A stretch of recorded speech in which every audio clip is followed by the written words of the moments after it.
Hello, and welcome to episode 314 of Prog Review. And today, yes, I'm still on my Neo-Prog Odyssey. And today, if you haven't read the title or description, I'm looking at this one. This is the debut of Jadis. A bit too close to Judas for my liking, taking the name from the White Witch, from The Lion, the Witch and the Wardrobe. How original. I'm surprised they just didn't rip off Tolkien and be done with it. On this album we have Pete Salmon on keyboards and bass pedals. You can tell it's prog if they've got bass pedals. Taurus Moog. Gary Chandler on lead guitar and vocals. Trevor Dawkins on bass guitar. Mark Law on drums for side one, and Paul Olwyn for drums on side two. That's right. Again, these are classed as neo-prog, but I mean they come more towards, I'd say more towards the end. This is actually produced by Steve Rothery of Marillion, and that explains how some of the guitars, they have that kind of Marillion-esque. That's very good. Quality about them, you know, the digital delay, ding ding ding, tinkly.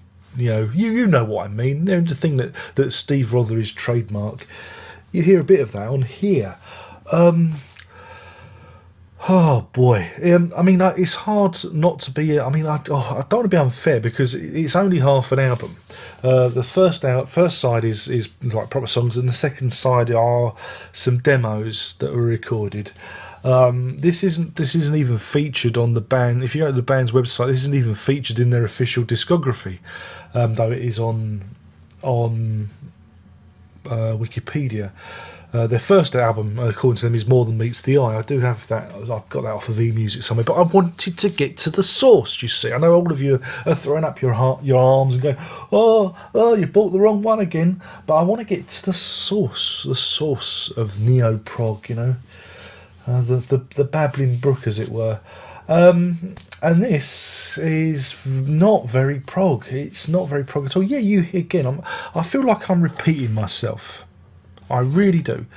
You hear some progressive rock tropes, you know, some little stylistic ticks that indicate, like I say, with the guitars, and there are some keyboard flourishes, but the vocals, they're very much MOR, middle of the road delivery, almost a transatlantic kind of feel to them. There is very little in the music to from pick it out from pop music of the time. I mean, it's kind of soft rock. That's where I'd place this band. I mean, there was nothing there that, there was no grandiose statements. There was nothing there to get my teeth into. I mean, these guys make IQ look like King Crimson. In fact, I might even, maybe I should revise my mark for the IQ album and give it a point, because I think I may have misjudged them after hearing this album.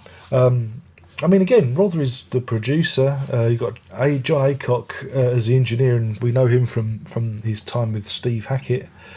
But it's really middle of the road. It's duller than dull, And again, these are competent players. What they play is fair. It's fair enough, but it's just got no character. There's no character to it. Progressive rock, should give character, and this is where the whole neo-prog thing gets a bad name, because it's just rock with a few extra widdly bits bolted on. It's almost like they didn't know what genre they wanted to be, so they jumped on board the neo-prog express, as it were. Again, these are marquee veterans. Oh yes indeed. But there's very, very little on this record to get your teeth into. I know what you're saying. Go and listen to More Than Meets the Eye. I know that's what you're going to say to me, but please, that's not the point of this. The point of this is to try and see where these bands came from and what their early influences were, not to where they're going. Because again, what we've got here is that they're almost like two phases. There's the stuff that happened in the 80s with the likes of Marillion and IQ, and then there's what's happened I kind of think in the last decade.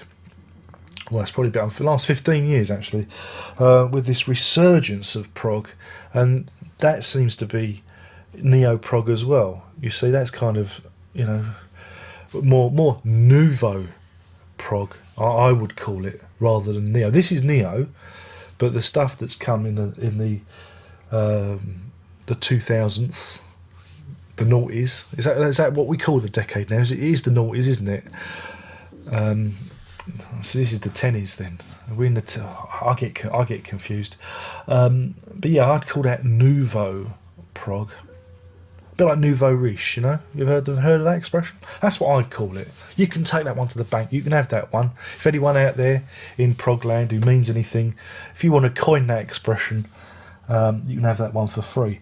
So yeah, I'm sure these guys are a lovely bunch of chaps, but I found it really, really, really boring, and that's not a good thing.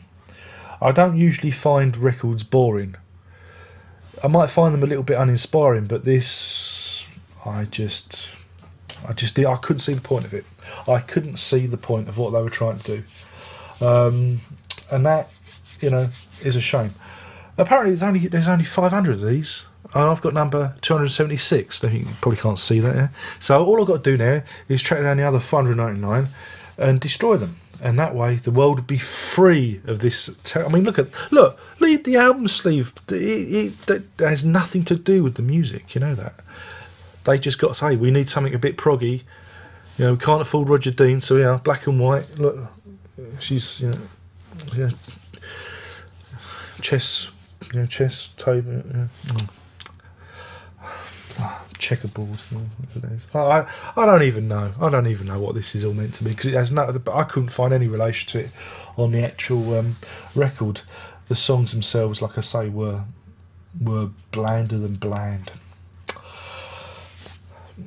and that's it.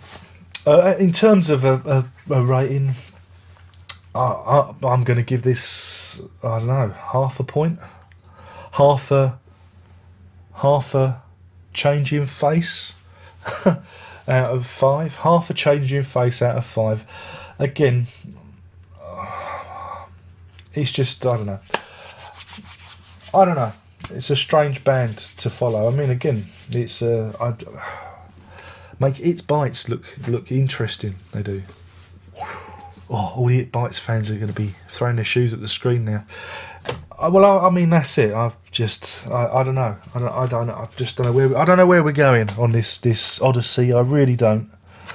I feel like, you know. I feel like I've been set up. I've been set up, and that I was right. That there is only one true prog. Remember, 1969. We won't start that. 1967 to 77. Remember that period? British music. My definition. Anyway, I've had enough. I'm sure you've had enough. As the viewer count dwindles, because no one really gives a fuck. No one cares about this stuff. That's why these bands are in the doldrums, because nobody gives a fuck about it. At the end of the day, it's the big 3, the big 5, or whatever you want to call them. They're the only ones that are important, and all this stuff on the periphery, just detritus, mere detritus. Harsh words, Darren, I know. But on that, there's only one more thing to say, and that is prog on.